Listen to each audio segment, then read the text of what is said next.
Welcome to Whachacha's Tabletop World, a channel devoted to the love of board gaming. My name is Sweetness Whachacha, and today I'm looking at a board that I started years ago for Apocalypse for Marvel Crisis Protocol. Now there is a whole wave of stuff for him, and now I've gotten a couple of ideas what I can do with this project that I started.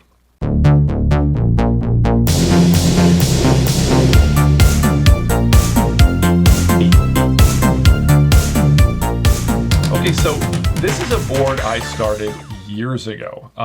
At that time, Marvel Crisis Protocol, as a Atomic Mass, was not really making a lot of terrain. They had a couple of terrain pieces that came in the main box, but I thought, oh, it'd be really cool to do a board like a desert Egyptian themed board for Apocalypse. Now, since then, they've started coming out with quite a bit of terrain. I've got about 4 boards started, that have just been taking me years to realize.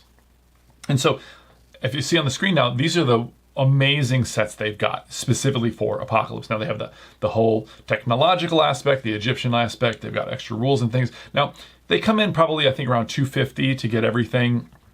That might or might not include Apocalypse's price, but yeah, really phenomenal little setup there. And I really kind of want it. I want that rejuvenation chamber and stuff, but I don't want to just throw away this board, and I have some ideas of how I can make things work and, integrate. I don't have to throw it away. Obviously, that's ridiculous. So let's take a quick look. Firstly, this was going to be my my centerpiece. I've got a little towel on it because it has leaking some kind of weird resin out of it. But this is a 3D head I had printed. Let's just see. You can see it's huge.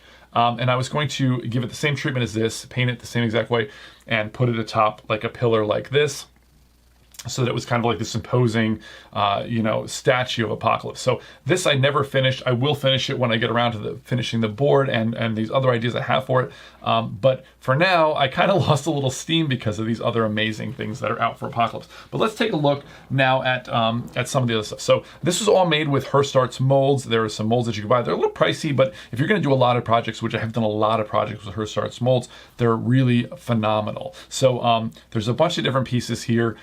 Let's take a look a little bit. Now, okay, so these pieces here, they're just, you can just move around. They're kind of blocking terrain.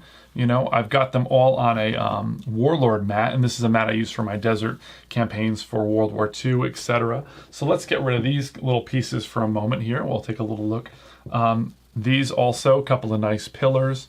Very, very cool. And you can throw these. I guess they're pretty big, so they'd probably be like size 4, or you can make them impassable terrain. Decide ahead of time.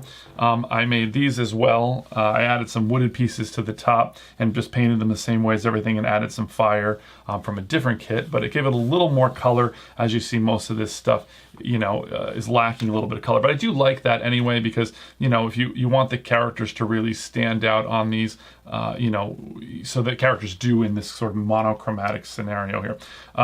This big piece is just going to be a piece that is, you can stand on up high or whatever, but it's just a piece of terrain to kind of block or, be flown over by flyers. And then I took an old Apocalypse action figure I had and made another statue of him as well. And I just added the same kind of pieces around. I actually kind of just burned up a bunch of extra pieces I had that I wasn't sure what to do with, and so that was kind of a nice thing to do there. I had these 3D printed, before I knew there was actual statues. They were a little crumbly and they had some problems. The person that did it wasn't like a professional. They were just helping me out. But I thought it was okay because it still looked, like that. Now, the nice thing about it is that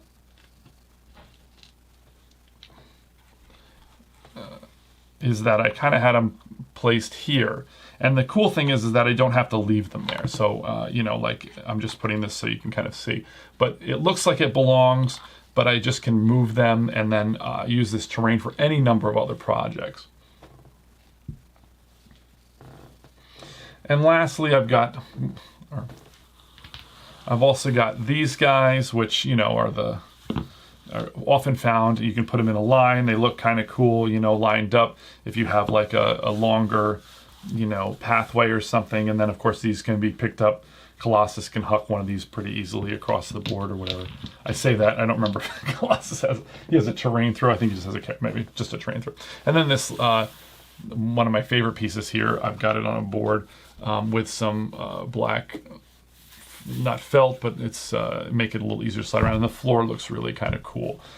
Originally, I thought about putting a like a rejuvenation chamber in here, some more technology, but now that other thing is available. Okay, so what am I going to do with this now that so much of that is defunct?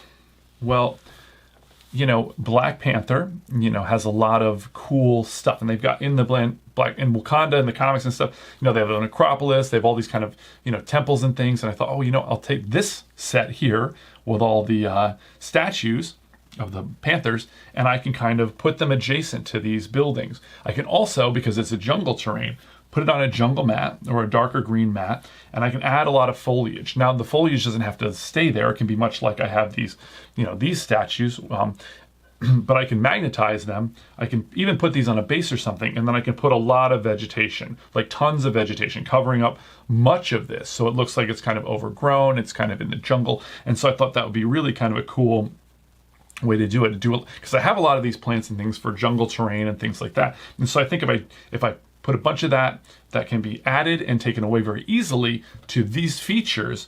I'm not going to use the rest of it with that, but these two features in general, and then add some of the panther statues around them, I think it will be a very convincing way to do a Wakanda board. And I can add some of those other pieces, and I think as a general thing, that'll be a nice base. So it'll be kind of a nice little, be a way to mix that up a little bit. But I do really love the stuff that Marvel Crisis Protocol put out. I really want to buy it because it looks awesome, especially that rejuvenation chamber. But it's kind of overkill with all the pieces that I have now. So I think, this will allow me to do some different things. I can use some of these, use some of the atomic mass stuff, and then also I'd be able to use these as bases for the Wakanda world as well. So that's kind of nice. So I'll do a very short video in the future when I get those set up and I get the vegetation and stuff like that around. But it was a little bit sad to see that. It was a mixed, bittersweet. I was excited about the terrain. I was excited about Apocalypse. I love Apocalypse. He's just so cool sitting here in his land. Very, very cool, but unfortunately like a mixed bag, because at the time, if I had known that they weren't going to be doing these sorts of, that they were going to be doing this, I would not have ever made this. But I guess maybe that's a happy accident, because I have it and I can use it as a basis for both of those worlds. But I don't know, hopefully that you enjoyed this to see kind of like some of the things you can do. I would definitely look at Hearst Arts molds. They're amazing. They're a little pricey, but if you'll do a lot of hobby with them, they're very worthwhile. I've done a lot of projects with them. So, well, that's all the time I have for now. I gotta roll.